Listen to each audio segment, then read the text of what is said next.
Thomas Mayhew with eXp Realty Ohio, TomMayhewRealEstate.com. Hope you're doing great.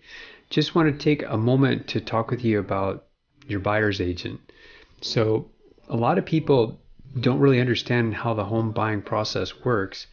And oftentimes they'll just go, hey, let's go look at houses today, right? Hey, that sounds like fun. And so that's what they do. Like, get in your car, go look for open houses, or maybe you find some online, go check them out. And it is fun.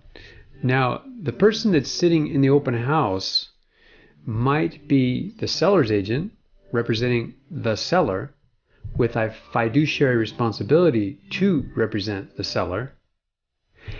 Or it might be somebody that's just maybe from the same brokerage that's doing an open house for that listing agent who's representing the seller. So there's a big difference between the two, actually. So if it's just a buyer's agent that's just doing open houses, that person might be a good person to represent you in the purchase of a home, or they might not be. And how do you judge it?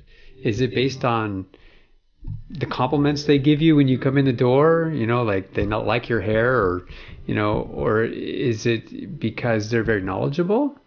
Maybe they know their statistics, or maybe they know the square footage of the house. I mean, is that all that it takes to sell you on why they should be your agent? Well, that's a good question, fair question, right? Well, I'd just like to chat with you about maybe thinking a little bit more about it, and getting somebody that will represent you no matter what kind of house you buy. And basically, if I was looking for a real estate agent, the number one attribute that I'm looking for is I want somebody that's honest. I want somebody that will, when I'm excited about a house, will kind of slow me down a little bit and say, hey, Tom, did you notice this about the property? Or did you notice that about the property? And then I can consider those things. So I've been doing this a long time, so I've seen a lot of interesting things and the way that it goes. And I would just like to encourage you to find somebody that you know, you like, and that you trust, because they're really honest and they really will put your interest first.